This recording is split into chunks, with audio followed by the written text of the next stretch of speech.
আসসালামু আলাইকুম ওয়া রাহমাতুল্লাহি ওয়া বারাকাতুহু। এ পর্বে আমাদের আলোচনা সূরাতু হুমাজা। এটি কোরআনুল কারীমের ১০৪ নং সূরা। এই সূরায় ৯টি আয়াত আছে। আলহামদুলিল্লাহ, সালাতু ওয়াসসালাম আলা রাসূলিল্লাহ ওয়া আলা আলিহি ওয়া সাহবিহি আজমাইন, আম্মা বাদ। আউযু বিল্লাহি মিনাশ শাইতানির রাজীম। বিসমিল্লাহির রহমানির রহিম। রব্বি ইশরাহ লি সাদরি ওয়া ইয়াসসির লি আমরি ওয়াহলুল উকদাতা মিন লিসানি ইয়াফকাহু কাওলি। এরশাদ হচ্ছে, আল্লাহ বলেন, দুর্ভোগ এমন প্রত্যেক ব্যক্তির জন্য যে সামনাসামনি মানুষের নিন্দা করে আর অসাক্ষাতে দুর্নাম করে। আল্লাহ বলেন, ওয়াইলুল লিকুল্লি হুমাজ্জাতিল লুমাজ্জা। ওয়াইলুন মানে হচ্ছে দুর্ভোগ, লিকুল্লি হুমাজ্জাতিন দুর্ভোগ প্রত্যেকের জন্য যারা কি করে। হুমাজ্জাতিন মানে হচ্ছে যারা সামনে নিন্দা করে, সামনাসামনি মানুষের নিন্দা করে। লুমাজা, লুমাজা হচ্ছে পেছনে তার দোষ প্রচার করে, পেছনে দুর্নাম করে বেড়ায়। যে ধন সম্পদ জমা করে আর বারবার গণনা করে। আল্লাযী জামা, যে জমা করে। মালাও ওয়া আদ্দাদা, মালান মানে হচ্ছে, মাল মানে হচ্ছে সম্পদ, অর্থ। আর ওয়াদ্দাদাহু মানে হচ্ছে তা বারবার গণনা করে রেখেছে। সে মনে করে যে তার ধন সম্পদ চিরকাল তার সাথে থাকবে। ইয়াহসাবু, সে ধারণা করে, আন্না মালুহু আখলাদা, যে তার অর্থ চিরকাল তার সাথে থাকবে। আল্লাহ এর জবাব দিয়েছেন, কখনো না, তাকে অবশ্যই চূর্ণ বিচূর্ণকারীর মধ্যে নিক্ষেপ করা হবে। কাল্লা, কখনো না। লায়ুম বাদান্না, সে অবশ্যই নিক্ষিপ্ত হবে। ফিল হুতামা, বিচূর্ণকারী স্থানের মধ্যে। হুতামা হচ্ছে একটা জাহান্নামের নাম। আল্লাহ বলেন, হে নবী, আপনি কি জানেন সেই চূর্ণ বিচূর্ণকারী কি? হুতামা কি? ওমা আদরাকা মাল হুতামা, তা হচ্ছে আল্লাহর প্রজ্বলিত আগুন। নারুল্লাহি, এটা হচ্ছে আল্লাহর আগুন। আল মুকাদা, প্রজ্বলিত আগুন, যা হৃদয় পর্যন্ত পৌঁছে যাবে। আল্লাতি তাত্তালিউল আলাল আফিদা, আল্লাতি যা, তাত্তালিউ পৌঁছে যাবে, আলাল আফিদা অন্তর পর্যন্ত, যা তাদেরকে চতুর্দিক থেকে পরিবেষ্টন করে রাখবে। ইন্নাহা আলাইহিম মুসাদা, লেলিহান অগ্নিশিখার উঁচু উঁচু স্তম্ভে। ফি আমাদিম মুমাদ্দাদা। সম্মানিত সুধী, এই সূরা হুমাজা, তো এখানে প্রথম বিষয় হচ্ছে যে আল্লাহ বলেন, ওয়াইলুল লিকুল্লি হুমাজ্জাতিল লুমাজ্জা, যে দুর্ভোগ তাদের যারা সামনে নিন্দা করে ও পেছনে মানুষের দোষ ত্রুটি বলে বেড়ায়।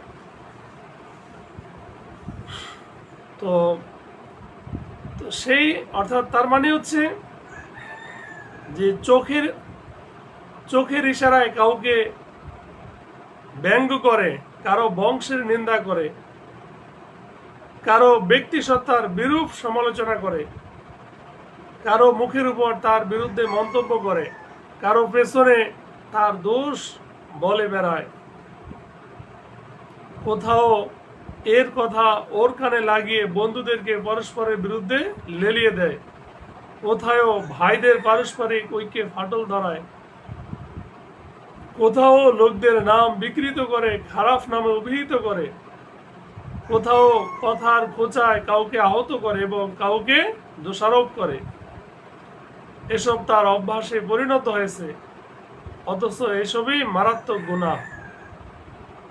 পশ্চাতে পরনিন্দার শাস্তির কথা কোরআন হাদিসে বর্ণিত হয়েছে। এর কারণ এরূপ হতে পারে এ গুনাহে মশগুল হওয়ার পথে সামনে কোনো বাধা থাকে না, যে এতে মশগুল হয় সে কেবল এগিয়ে চলে, ফলে গুনাহ বৃহৎ থেকে বৃহত্তর ও অধিকতর হতে থাকে। সম্মুখে নিন্দা এরূপ নয়, এতে প্রতিপক্ষ বাধা দিতে প্রস্তুত থাকে, ফলে গুনাহ দীর্ঘ হয় না। এছাড়া কারো পেছনে নিন্দা করা এ কারণেও বড় অন্যায় যে সৎ ব্যক্তি জানতে পারে না যে তার বিরুদ্ধে কি অভিযোগ উত্থাপন করা হচ্ছে, ফলে সে সাফাই পেশ করার সুযোগ পায় না।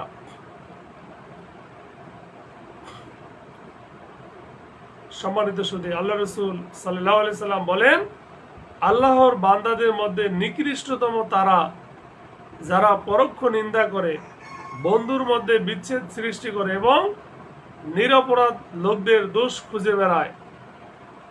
আল্লাযী জামাআ মালা ওয়া আদ্দাদা,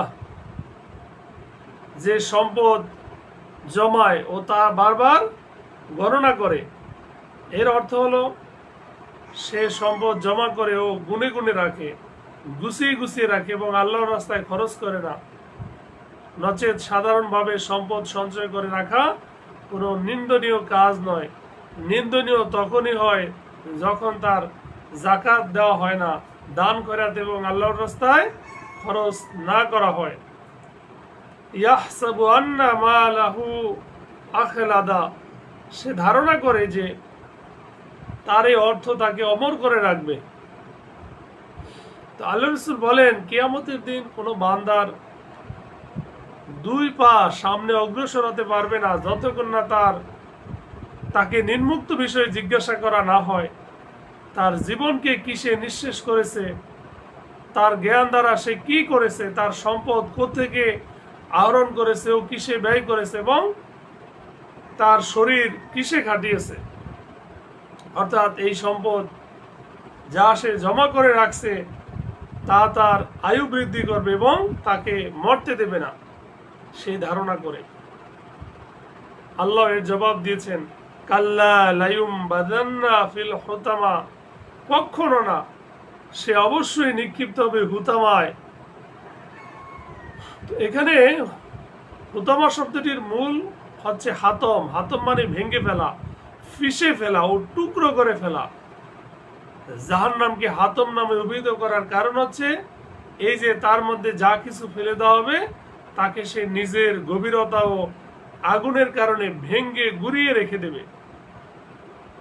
এই জন্যই বলা হয়েছে এমন বখিল ব্যক্তিকে হুতামা জাহান্নামে নিক্ষেপ করা হবে। এটাও একটি জাহান্নামের নাম। হুতামা অর্থ ভেঙ্গে চুরে ধ্বংস করা।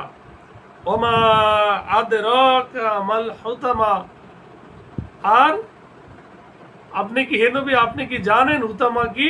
প্রশ্ন। জাহান্নামের ভয়াবহতাকে ব্যক্ত করার জন্য এই শব্দটি ব্যবহার করেছে পুনরায়।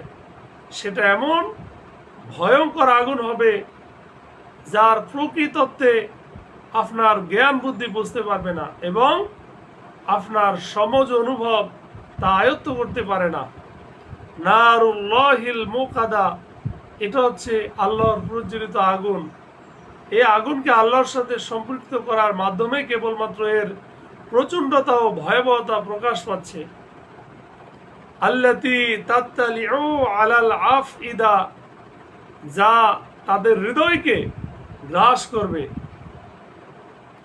তার মানে হচ্ছে তার উষ্ণতা হৃদয় পর্যন্ত পৌঁছে যাবে। তাপ।